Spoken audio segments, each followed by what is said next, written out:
Welcome to Australia's Future with Tony Abbott. I'm Daniel Wild from the Institute of Public Affairs. Australia is facing its most significant challenges since World War II. Geopolitical tensions are increasing, cultural self-confidence is in decline. The values which define us, freedom, democracy, egalitarianism and sacrifice, are being put to the test. Over this special podcast series, Tony and I discuss how Australia can survive and flourish in the decades ahead. Well, hello, Tony, and g'day to all of our listeners. Wonderful to be with you for another episode of Australia's Future with Tony Abbott. Today is a very important episode because on Tuesday, Parliament will be returning. It'll be the first sitting day of the 47th Parliament, and as Tony and I discussed in our last podcast episode, in all likelihood, it will be a very active Labor government with ambitions on emissions reduction, on the voice to Parliament, on education, on free speech, on many issues of our economy and culture.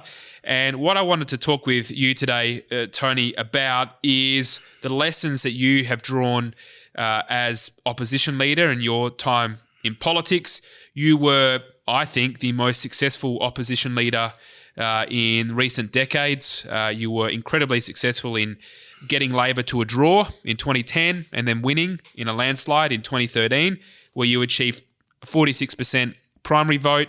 That vote is now down to 36%, having dropped 10 percentage points since the 2013 election. So the first question I wanted to ask you, Tony, is at a general level, what are the main ingredients that makes a successful opposition leader and a successful opposition? Thanks, Dan. And you're right. We were expected to do very badly in the 2010 election. It was thought that I would be doing as much as I could just to save a bit of the furniture, because at the end of 2009, when I became the leader, Kevin Rudd was still rampant in the polls.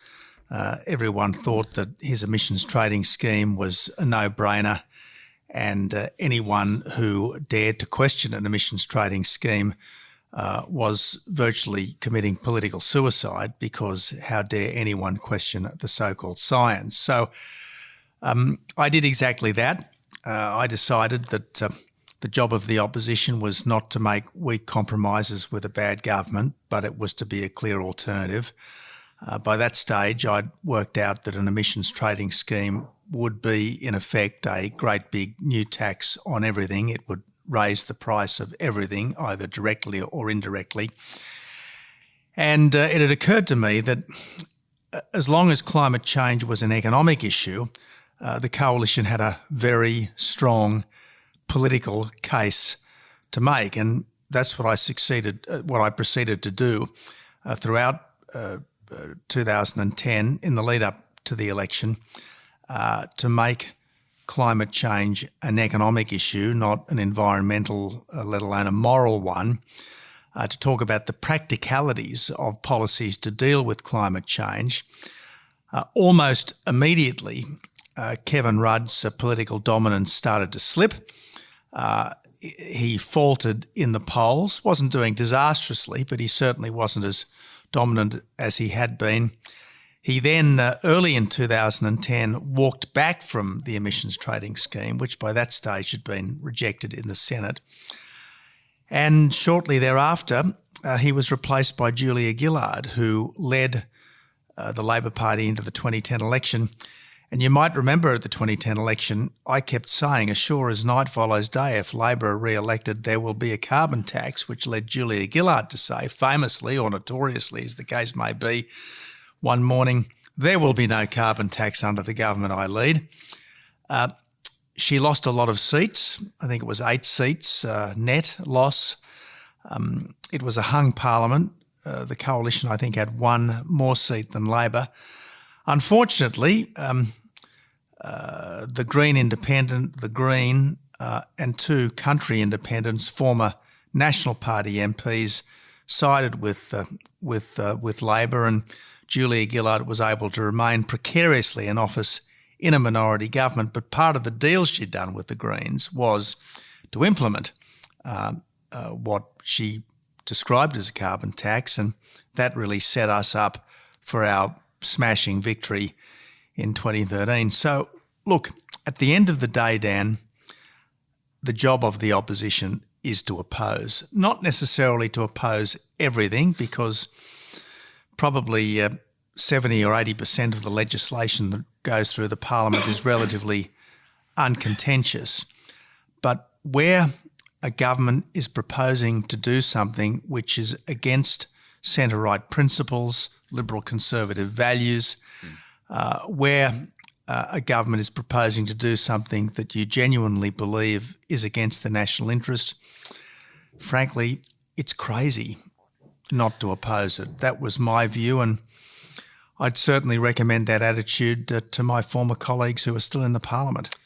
Yeah, absolutely. A few things to unpack there. Thanks for that overview, Tony. The first question I wanted to ask following that is and you alluded to this, is your opposition to the carbon tax was not popular, at least in elite circles at the time. It's proven to be hugely popular, and the best evidence for that was the massive victory in 2013. But if you could take us a little bit behind the scenes when you first opposed the ETS, what were people telling you? I bet there was a lot of people saying, don't do this, it's already been decided, you're going to lose votes. What were the challenges you faced? Well, you might remember that back in 2007, the Howard government had toyed with a form of emissions trading. In the end, it had rather tepidly endorsed an emissions trading scheme based on a report by Peter Shergold, with the important caveat that we wouldn't do it unless a large number of other countries had signed up, because we didn't want to put our industries at a competitive disadvantage. So I suppose you might say that we played political footsie with it in 2007. Then, of course, Kevin Rudd came in. The big issue at the 2007 election was not so much the ETS, it was whether we were going to sign up to the Kyoto Protocol from memory, and Kevin Rudd was adamant that we would and must. John Howard had resisted signing up to that.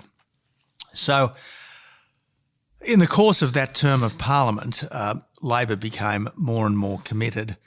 On the one hand, we wanted to take reasonable environmental action, but on the other hand, we're extremely cautious about an emissions trading scheme. And the more I thought of it, the more it seemed to me that Barnaby Joyce was right. I think he was the first person to use the phrase "a great big new tax" and everything. And obviously, the job of the opposition is not to wave through contentious policy. The job of the opposition is to subject it to scrutiny. Unfortunately, at the end of the 2009 parliamentary year, the then opposition leadership got involved in very detailed discussions with the then government about the precise form of an ETS. I can remember saying to our then leader, Malcolm Turnbull, that by all means talk to the government as long as at the end we come out and oppose this thing. It became apparent that Malcolm's intention was to support it. Interestingly, he didn't get any thanks from the then Prime Minister Kevin Rudd for that. No. Kevin Rudd was taunting him constantly, even though basically he and Turnbull were at one on this. So look, there was obviously a strand of coalition thinking that thought this is inevitable. This is something that everyone supports. We've got to go along with it. But, you know, there are so many things that everyone supports until they don't. Yes. And the important thing is to think long and hard before you make common cause with your political opponents. Almost by definition, if your opponents are enthusiastically in favour of it and it's something big and all-encompassing, you should think long and hard about it. I'm not saying that Labor's always wrong, and there were things that the Labor government did to adjust welfare spending, for instance, in the right direction, which we supported in opposition. Certainly there were lots of economic reforms that the Hawke government put in place, which the Howard opposition quite vigorously supported. But the job of an opposition fundamentally is to oppose not everything, but everything which is contrary to its values, and certainly everything that it judges is against the national interest. Did you at the time get much support from institutions outside of the Liberal Party for your position? I have in mind business groups, say Business Council of Australia or the Minerals Council. I know that at least later on they were very vigorously opposed to the carbon tax. I seem to recall at the time that they weren't. What was your recollection? That's my recollection too, Dan. Certainly the general view of the commentariat when I emerged as leader was that the coalition had just made itself unelectable because it was believed by elite, in inverted commas, opinion back then that some kind of a price on carbon was inevitable. Now, the difficulty with trying to price carbon is that it's not like a market for milk or a market for cars or even a market for money. It's trying to put a price on something which is you can't see it, you can't touch it. It's essentially an artificial price structure that you are imposing on activity, and that's why anything that attempts to impose a price on carbon, whatever you call it, is effectively a tax. It's something that government does, which is not inherent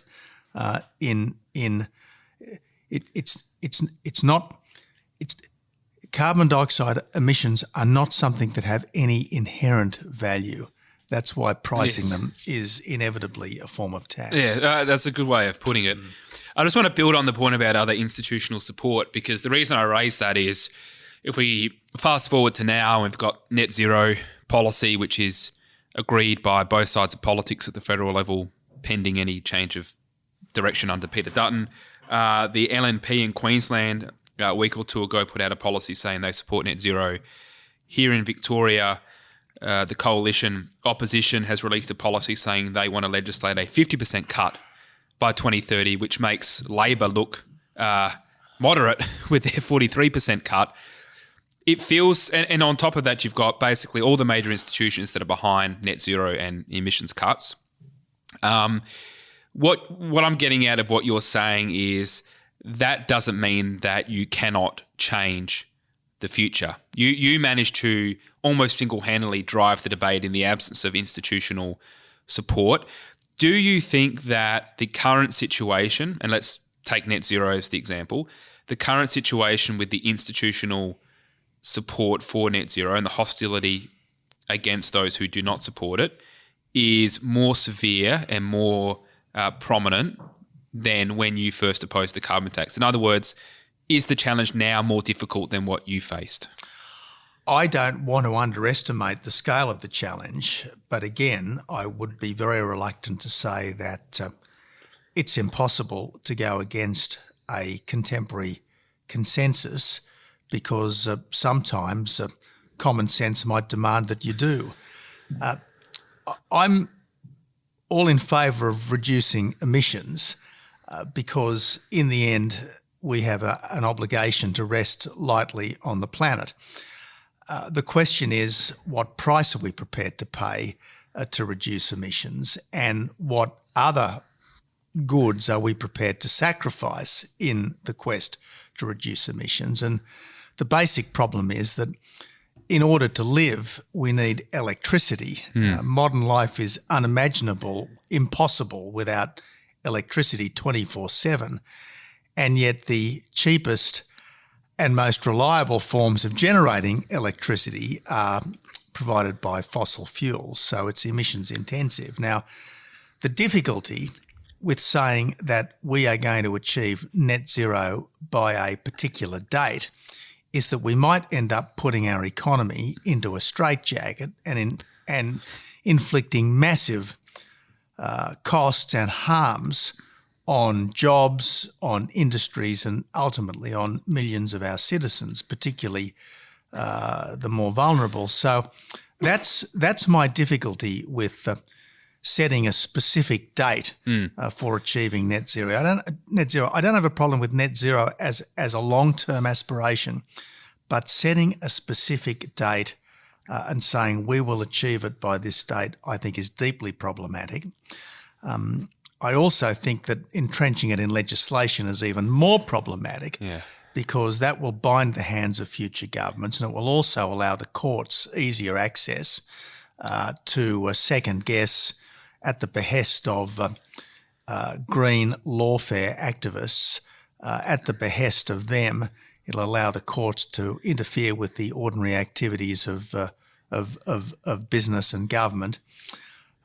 We've already seen court cases that have imposed enormous delays on developments of one sort or another, and I think the last thing we need is even more of that in the years ahead. But I tell you, we sure will get it if there's a legislated target.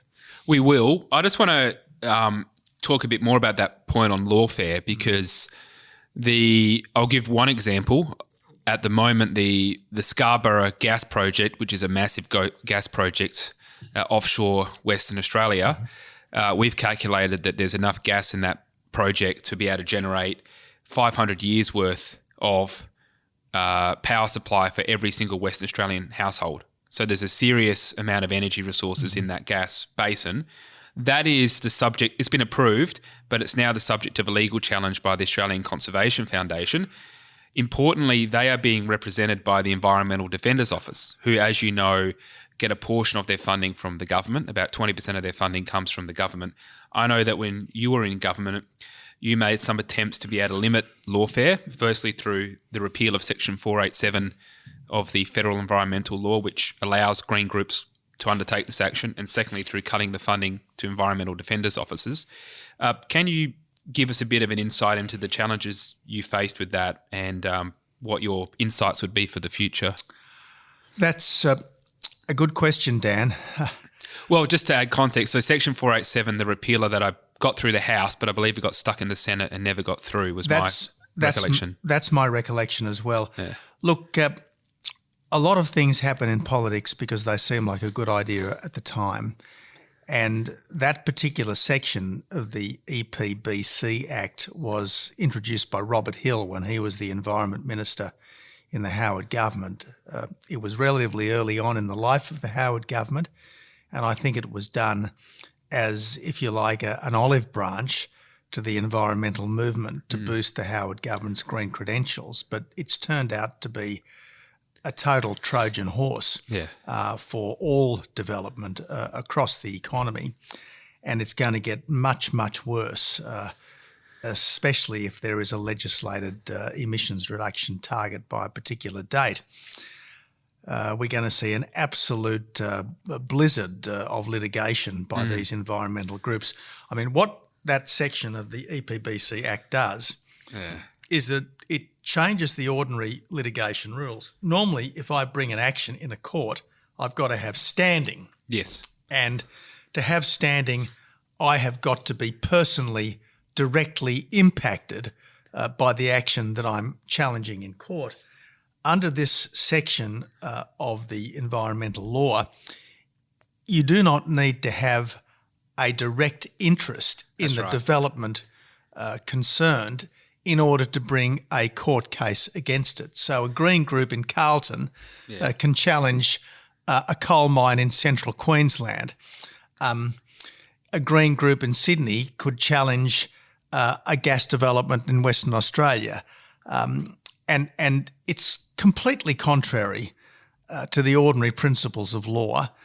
And as is so often the case, when rules that have stood the test of time are disturbed, there are a whole range of consequences that we come deeply to regret, and this is one of them.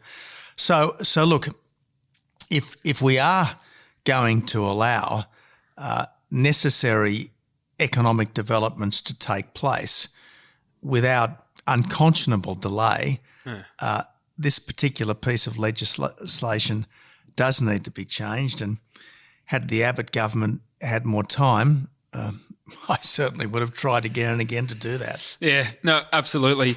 I wanted to ask another question just on the net zero policy, because the only discussion there is around net zero and about how to get to net zero is on cutting emissions. But of course, the key part of net zero is net. Mm-hmm. So theoretically, you can get to net zero without actually cutting any emissions. You can just absorb more emissions. Indeed, and that was, you had direct action. Exactly, that was the idea. Can you just exactly right, Dan? And look, this was really Greg Hunt's idea, and Greg Hunt was an extraordinarily effective minister. He and I didn't agree on everything, and we probably came from different wings of the Liberal Party, but a very, very smart, creative, decent and honourable man, Greg Hunt, a great loss to public life. And I think he was certainly really one of the absolutely outstanding ministers, perhaps the outstanding minister of the recent government. Greg came up with the idea of direct action, an emissions reduction fund whereby we would put aside a couple of $2 billion a year initially to go to the market and seek from the market bids for action that would reduce emissions. And it might be to install more efficient machinery. It might be to plant trees, to change farming practices for more carbon sequestration, and so on. And the Emissions Reduction Fund did secure very considerable reduction in emissions through doing things that I thought were worth doing regardless of their impact on emissions. I mean, we do want more efficient businesses with lower energy costs. We do want more effective and efficient farms that are actually more productive. And it was interesting, I can remember being told by Lynn Fox as opposition leader that they had reduced their emissions by close to 30% by changing their lighting in their warehouses and by changing their drivers' sort of standard operating procedures. As a result, they used less electricity, they used less fuel, and they had more natural light. So through a series of no regrets measures, they were able to drastically reduce their emissions. And I guess the Emissions Reduction Fund was a way of encouraging more enterprises to think along those terms. Thanks, Tony. And I just want to ask you one last question. In my view, there's a lot of accounting trickery that goes on with cutting emissions, whether, you can talk about Australia versus the rest of the world and energy we use versus export and so forth. One of them, and this is a point that the great Professor Ian Plimer has made, is, well, if you look at the totality of Australia's sequestration, we're actually already at net zero. So his argument is basically the UN's definition of net zero is only in relation to man-made emissions and man-made sequestration. But if you take into account the massive carbon sinks throughout Australia, Australia is already sequestering more carbon than we are emitting new carbon, which I think is a very important point. And I just wanted to ask, either on that specific point or the broader sort of accounting trickery around this, what's your perspective on that broader issue? Well, this is the fundamental problem when you're dealing with something which doesn't have an inherent value. Yeah. I mean, we all know that either you do or you don't have the cup of coffee which is in front of me now. And so we can touch it, we can see it, we gain an immediate pleasure or benefit from it, and so we can easily make rational decisions about it. Take, for argument's sake, a forest, which at the moment is a net reduction to carbon. Yep. Now, I could go to the government and say, well, I'm not going to cut down that forest, please pay me. Yeah. But maybe I was never going to cut down that forest. So effectively, I'm getting money for nothing. And this is why these schemes can be so easily rorted. Now, my understanding is that the Emissions Reduction Fund, in my time, required you to do positive things that you weren't doing, to plant trees as opposed to refuse to cut down trees, to change your farming practices as opposed to simply keep doing what you were doing and ask for more. But there is obviously scope for sharp practice, particularly if officials become, as it were, overzealous. And there are certainly other countries which I think have been pretty fraudulent in this, which is why I was always adamant that any carbon credits that we were going to make use of had to be generated here, where at least we could be confident that they were as fair income as these things can be.